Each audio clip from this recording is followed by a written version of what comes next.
আসসালামু আলাইকুম। ফারহান খান আপনাদের সবাইকে স্বাগতম। আমি এখন আছি রাশিয়ার রাজধানী মস্কোতে। আর মস্কো যেখানে দাঁড়িয়ে আছে সেটা হচ্ছে আমি রেড স্কোয়ার ক্রেমলিন। তো এখানে দাঁড়িয়ে আছে, আমার পিছিয়ে হচ্ছে রেড স্কোয়ার প্লাস পিছিয়ে হচ্ছে প্রেসিডেন্ট পুতিনের প্রাসাদ ক্রেমলিন। এখানে দাঁড়িয়ে আছি। তো আজকে যে জন্য ভিডিওটা করা সেটা হচ্ছে টপিকটা হচ্ছে রাশিয়া থেকে কেএফসি কেন চলে গিয়েছে। আপনারা জানেন পৃথিবীর সবচেয়ে জনপ্রিয় একটা ফাস্টফুড ব্র্যান্ড সেটা হচ্ছে কেএফসি। তো কেএফসি কিন্তু রাশিয়া থেকে চলে গিয়েছে। যখন কেএফসি রাশিয়া থেকে চলে যায় তখন কেএফসির প্রায় 900 ব্রাঞ্চ ছিল, আউটলেট ছিল, শাখা ছিল, বুঝতেই পারতেছেন। তো এই দেশে কিন্তু খুব বেশি দিন কিন্তু কেএফসি চালু হয় নাই। তো এখন রাশিয়াতে যেসব বিদেশি খাবারের কোম্পানি বা ড্রেসের কোম্পানি বা অন্যান্য যে কোনো কোম্পানি এগুলো কিন্তু আসে কিন্তু যখন সোভিয়েত ইউনিয়ন পতন হয় তারপরে, কিন্তু মানে 1990 সালের পরে। তো আমি কিন্তু এর আগে একটা ভিডিওতে বলেছি যে রাশিয়া থেকে কেন ম্যাকডোনাল্ডস চলে গিয়েছে। তো রাশিয়ার আমি হিস্ট্রি বলেছি যে ম্যাকডোনাল্ডস সম্পর্কে। তো আমি আজ ভিডিওটা আপনাদের বলবো যে রাশিয়া থেকে কেন কেএফসি চলে গিয়েছে, বর্তমান কেএফসি রাশিয়ার নাম কি, খাবারের কোয়ালিটি, খাবারের মান, বা রাশিয়া ওদের কেমন মানুষের কাছে কেমন জনপ্রিয় সেটা আপনাদেরকে শেয়ার করব। তো বন্ধুরা, এই রাশিয়া থেকে কেএফসি কেন চলে গিয়েছে? রাশিয়া থেকে কেএফসি চলে গেছে 2022 সালে রাশিয়া এবং ইউক্রেন যুদ্ধের পরে। ওই সময় কিন্তু যেহেতু এটা আমেরিকান একটা ব্র্যান্ড কেএফসি, আপনারা জানেন কেএফসির ফুল মিনিং আছে কেনটাকি ফ্রাইড চিকেন। তো যখন আমেরিকা স্যাংশন দেয়, আমেরিকা কিন্তু রাশিয়ার উপর ওভারঅল প্রায় অলমোস্ট উত্তর কোরিয়া, ভেনেজুয়েলা আর ইরান, এই তিন দেশেও যত স্যাংশন দিয়েছে তার থেকে এককভাবে বেশি স্যাংশন দিয়েছে রাশিয়ার উপরে। তো এখন আপনাদের মনে প্রশ্ন জাগতে পারে রাশিয়ার কতগুলো স্যাংশন খাইছে। রাশিয়ার স্যাংশন খাইছে অলমোস্ট 18,000। বুঝতে পারতেছেন, আমেরিকা রাশিয়াকে স্যাংশন দিয়েছে অলমোস্ট 18,000-এরও বেশি। তো ট্রাম্প প্রশাসন আসে মনে হয় না এইসব স্যাংশন তোলার কোনো সম্ভাবনা নাই। তো এখন প্রথম আসি যে যখন রাশিয়া থেকে কেএফসি চলে যায় এই যুদ্ধের কারণে, তখন আমি বলি সাধারণত একটা কোম্পানির 3টা ওয়েতে বিদেশি ব্যবসা করে। এক হচ্ছে এই ডিরেক্ট মালিকানা, 2 নম্বর হচ্ছে ফ্র্যাঞ্চাইজিং, 3 নম্বর হচ্ছে লাইসেন্সিং। তো রাশিয়াতে কেএফসি ছিল হচ্ছে ফ্র্যাঞ্চাইজিং, আমেরিকান মালিকানা প্লাস রাশিয়ান মালিকানা। বাট যখন রাশিয়া থেকে যখন আমেরিকান যেসব কোম্পানি আমেরিকার স্যাংশন দেওয়ার কারণে যখন রাশিয়া থেকে চলে যেতে চায়, তখন হচ্ছে সম্পূর্ণ চলে যেতে চাইছিল। বাট রাশিয়ান গভর্নমেন্ট একটা আইন করে যেসব কোম্পানি তাদের বিপদে রেখে চলে যেতে চায় তাদেরকে রাশিয়ান যে অংশীদার আছে তাদের কাছে বিক্রি করে যেতে হবে। কিভাবে বিক্রি করবে?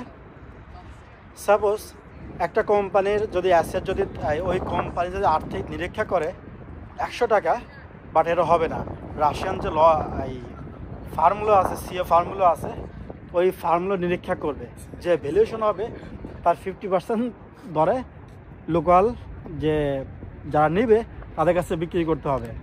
তো বুঝতেই পারতেছেন, এক হচ্ছে স্যাংশন, 2 হচ্ছে চলে যেতে হবে।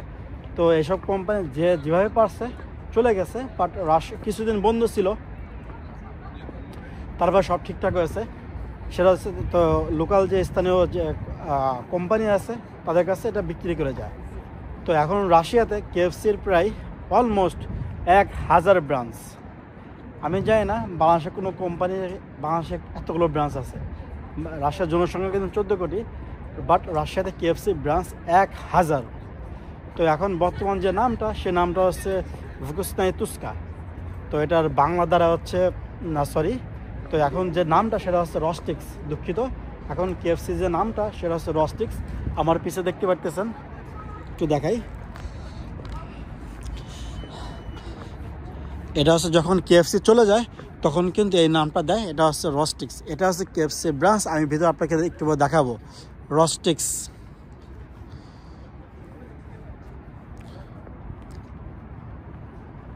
আর এটা হচ্ছে ক্রেমলিন, প্রেসিডেন্ট পুতিনের প্রাসাদ। তো কেএফসিতে ব্যাক করি। তো যখন চলে যায় তখন এটা নামটা চেঞ্জ হয়ে যায়। তো যখন চলে যায় তখন ওদের ব্রাঞ্চ ছিল 850 মতো, যাওয়ার পরে স্থানীয় যে কোম্পানি আছে যখন নাম চেঞ্জ করে তখন হয়ে যায়, তখন আরও প্রায় 150 ব্রাঞ্চ অলরেডি বেড়ে গিয়েছে। আর একটা কথা বলি, রাশিয়ার সবচেয়ে কম দামি যে খাবারগুলো আছে তার ভিতরে একটা হচ্ছে কেএফসি। মানুষজন কেএফসি আমরা যেমন শখ করে খাই বাংলাদেশে, বাট রাশিয়ার মানুষজন শখ করে না, তারা হচ্ছে লাঞ্চ, ডিনার অথবা ব্রেকফাস্ট মানে অনেকগুলো খায়। কেএফসি খুবই সস্তা একটা ব্যাপার।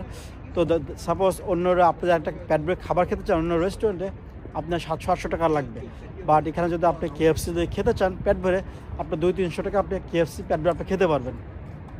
তো সেই জন্য এই খাবারটা মানুষের ডেলি রুটিন, মানুষ সকাল থেকে একদম মধ্যরাত পর্যন্ত এই কেএফসি কিন্তু চালু থাকে এবং কিছু কিছু ব্রাঞ্চ 24 ঘন্টা অন থাকে। তো যাই হোক, আর কেএফসি যে খাবারের যে মানে কথা বলি, তো যখন এই রাশিয়ান কোম্পানি চলে যায়, আর আগে থেকে যেহেতু রাশিয়ান স্থানীয় কোম্পানি এটা মানে অপারেশন করছে, সো এই খাবারে কোনো মানে কোয়ালিটি কোনো চেঞ্জ নাই। এর ভিতরে চেয়ার টেবিল আবিজাবি প্রাইস মেনু এভরিথিং সব কিছু একই রকম আছে, কোনো চেঞ্জ নেই, জাস্ট নামটা চেঞ্জ হয়েছে। এরা হচ্ছে পার্থক্য। তো রাশিয়া থেকে যখন বিদেশি কোম্পানিগুলো চলে যায় একটা পর একটা কিন্তু লঞ্চ করে, যেমন এই রাশিয়া থেকে যখন ম্যাকডোনাল্ডস চলে যায় তখন এটা স্থানীয় ইয়ে আছে ভুকুসনা এতুস্কা। পরে হচ্ছে যখন কোকাকোলা চলে যায় তখন হচ্ছে এখানে লোকাল কি একটা কোম্পানি যেন অনেক বেশি ওদের মার্কেট ভ্যালু পেয়ে যায়। তো রাশিয়ার উপরে আমেরিকার স্যাংশন দিয়ে আসলে রাশিয়া কোনো লস হয়নি, রাশিয়ার অনেক উপকার হয়েছে। এই স্যাংশনের কারণে রাশিয়া বুঝতে পারছে আসলে ওদের ঘাটতিগুলো কী কী আছে, ওদের ল্যাকিংসগুলো কী কী আছে, এইসব ফাইন্ড আউট করে রাশিয়া কিন্তু চরমভাবে ঘুরে দাঁড়াচ্ছে। দেখেন ওই ভেনেজুয়েলা, উত্তর কোরিয়া বা ইরান, এদের স্যাংশনের কারণে এদের মুদ্রার মান দেখেন, এদের অর্থনৈতিক যে মুদ্রাস্ফীতি আছে আপনি দেখেন খুব ভয়াবহ রকম অবস্থা।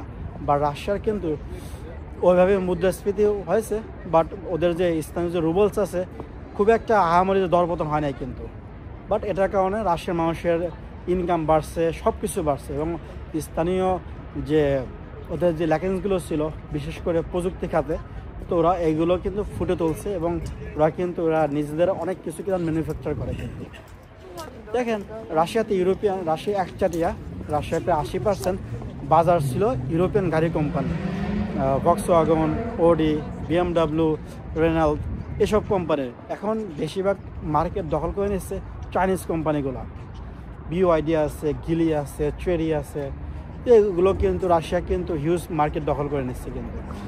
তো স্যাংশনের পরে তো কেএফসি চলে যাওয়ার পরে স্থানীয় নাম হয় রস্টিক্স। চলুন একটু কেএফসির ভিতরে যাই এবং কেএফসির ভিতরে পরিবেশটা দেখাই, কত লোক মানুষ হুমড়ি খায় এগুলো খায়। একটা কথা বলি, আমাদের দেশে যেমন প্রচুর গাদ্দার আছে, রাশিয়াতেও আছে, বাট রাশিয়া ওদের জাতীয়বাদটা অনেক বেশি।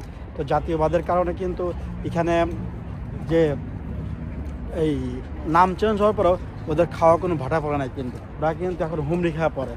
তো এই ব্রাঞ্চের নাম আছে এই ক্রেমলিন ব্রাঞ্চ। যেহেতু এটা রেড স্কোয়ার ক্রেমলিনের পাশে এই রস্টিক্স, আমি ভিতরে ঢুকবো এবং আপনাদেরকে একটু যতটুকু দেখানো সম্ভব আমি দেখাবো যে ওদের ব্যবস্থাপনাটা কী আর কি। চলুন বন্ধুরা, চলুন একটু কেএফসি বা রস্টিক্সের ভিতরে যাই, যেহেতু এখন লোকাল যে নাম রস্টিক্স। দেখুন এটা ওপেনিং টাইম দেওয়া আছে, এটা টাইম দেওয়া আছে সকাল 8টা থেকে রাত 12টা পর্যন্ত।